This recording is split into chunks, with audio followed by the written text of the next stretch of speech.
Welcome back. This is Home Theater Gurus episode 8. So in episode 7 we learned how to use Room EQ Wizard, a UMic 1 and a mini DSP to get our subwoofers aligned.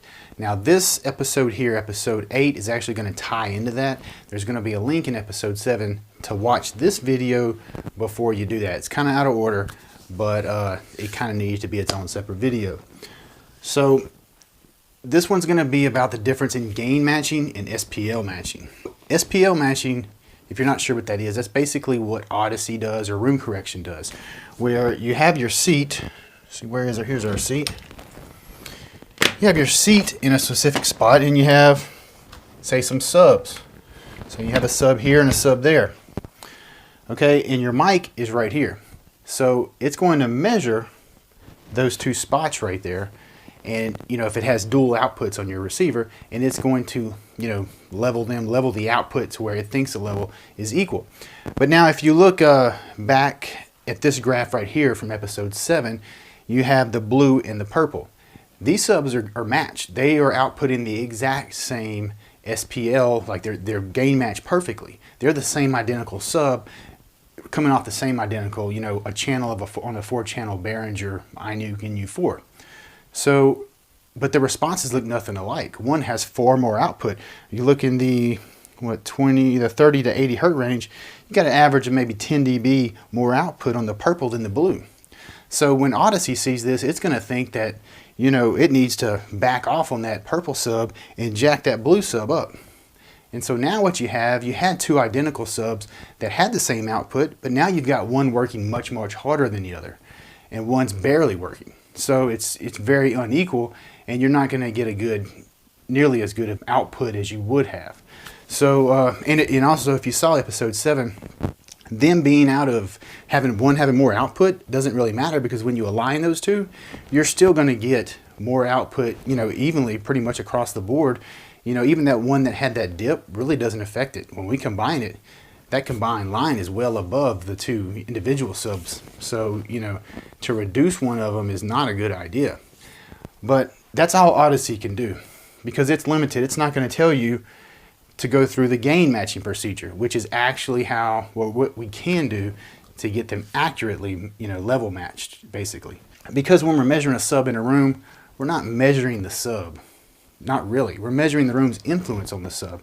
That's why those graphs look so drastically different. We've got room modes all in this room here.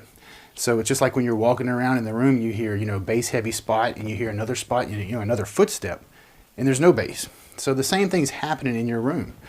So Odyssey's limited, but what we can do is we can find a spot in the room, put our mic right here, like take an SPL meter. You can also use a phone app.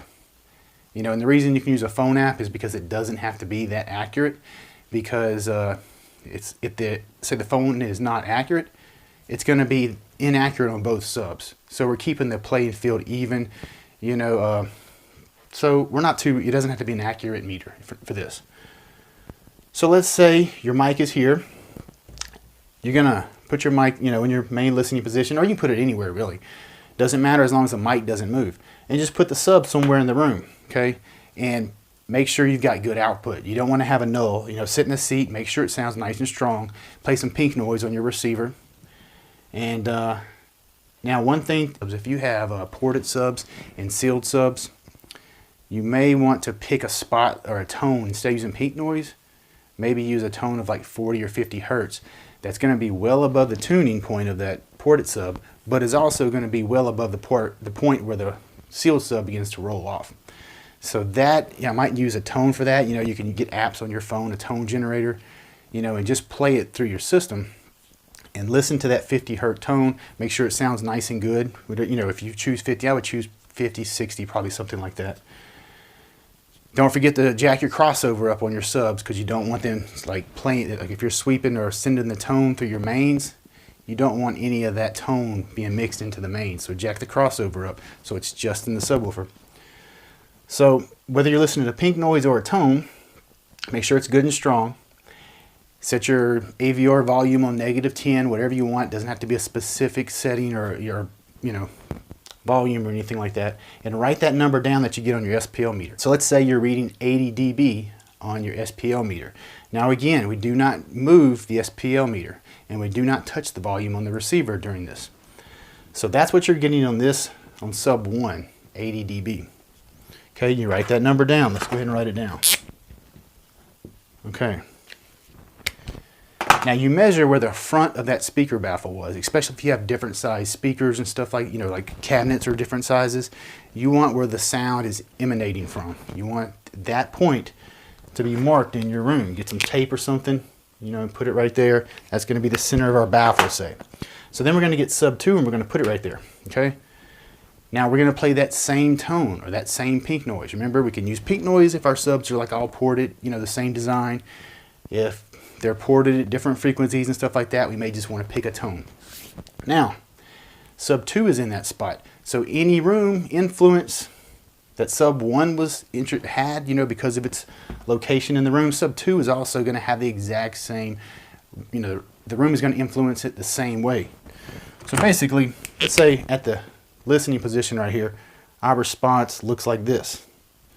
Well, any sub that we put right there is going to have the same response because, or the same room effect on it.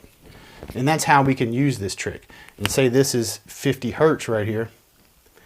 That's where our tone is at. No matter what sub right there, it's going to have the same influence. We won't have to worry about one sub having a dip and setting levels off of a bad response. We're taking the room out of the equation. So we put sub 2 there, and let's say it's 75 dB. It's not as loud. We haven't touched our volume on our receiver. So what we do is we go to the back of this sub right here and adjust its plate amp, that gain. You adjust it until it's the same level. Okay. Now this sub is gain matched to the other sub. They're going to output the same when fed the same signal. Now if you have a mini DSP, you're going to do it differently. So I'm going to go over to the guru on the laptop over here to explain that to you. Okay, so now you're ready to start gain matching. You've got your placement where your subs are going to be moved to. You've got your SPL meter or even a phone app, on your phone. It's ready to go. That's not going to move either. The receiver processor volume is you've got it set wherever you want it, -10, -15. It's not going to be moved between measurements. All right, so we're going to go, and you're going to play your pink noise or your tone. If you're picking a tone, maybe 50 to 60 hertz, somewhere where you do not have a null, of course. So you're going to play it, and you're going to write that number down that you get on the SPL meter. Let's say it's 80, okay?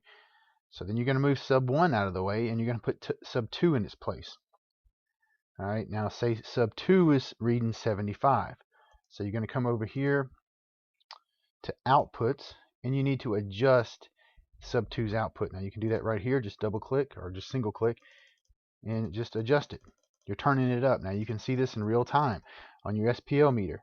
Turn it up until it's the same as sub 1. Okay. Then go ahead and get sub 2 out of there, put sub 3 there, and do the same thing. Adjust it. You're gain matching all of these subs. You've removed the room basically in the room modes, from the equation, and you're actually measuring and getting the sub levels matched. So all of them are going to work equally as hard. It's kind of like sensitivity with a speaker, sort of, in a way. You're making sure they're all the same sensitivity.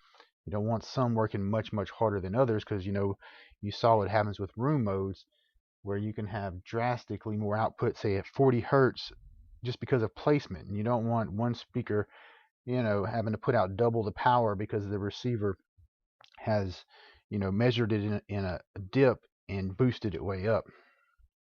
So anyway, now that's if you have the mini DSP. If you're not using a mini DSP, but of course you really need one, I think it's pretty much a must if you really want these set up properly. You can use the gain knob. Okay, you can do the exact same thing with the gain knob, just instead of using the mini DSP plug-in, we're going to be making adjustments here. Very small adjustments on the gain, and then you're going to be watching your SPL meter, so they're all going to be gain matched. All the subs will be gain matched as you move them into that spot one by one. All right, then once you do that, you're done. They're gain matched. Don't touch the gains again. If it's on the plate amp, maybe mark it. Now, if you have subs with built-in plate amps, I wouldn't use the gain knobs to make my adjustments, to gain match.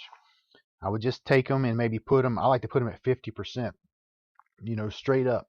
So that way if, kids or somebody, or you bump them accidentally or a cat gets back there, who knows, that they're very easy to bump and move. If they get, out of adjustment, all you have to do is put them right back up to 50%, put them right, straight up, and you're good to go, because you actually, you make your adjustments here in the mini DSP plugin. That way, no one can mess with them but you. No one can jack with your settings. Try to put as much in here, keep as much locked out from everyone else as you can. So, you're going to be good to go if you have those knobs set at 50% straight up. Your crossover, you want to max that out to, bypass it or to disable it. If you've got, your phase needs to be at 0, or if it's a switch 0 180, just keep it at 0. So that way, if anybody goes and jacks with it, you quickly can go back there and fix it. You know what the default setting for all that stuff is, and all of the really important stuff, the settings are going to be done here in the mini DSP plugin.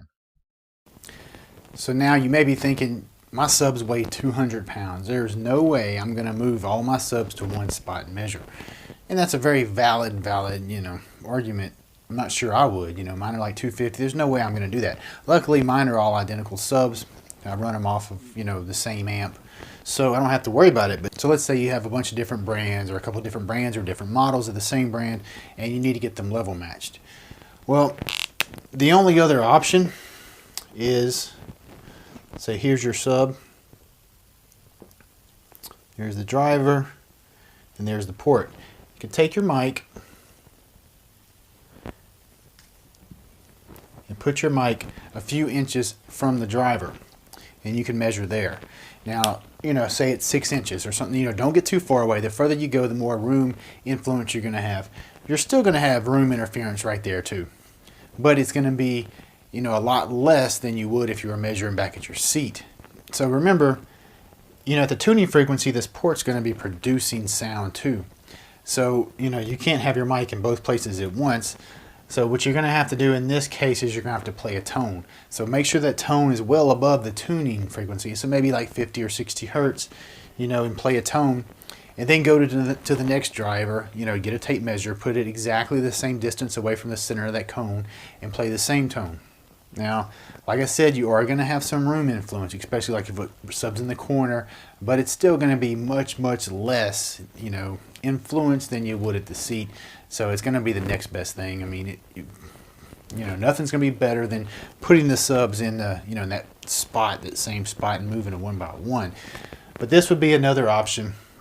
Now, if you have dual subs or dual drivers in your cabinet, you're really going to have a problem, because, you can't, you're only going to be able to measure one driver.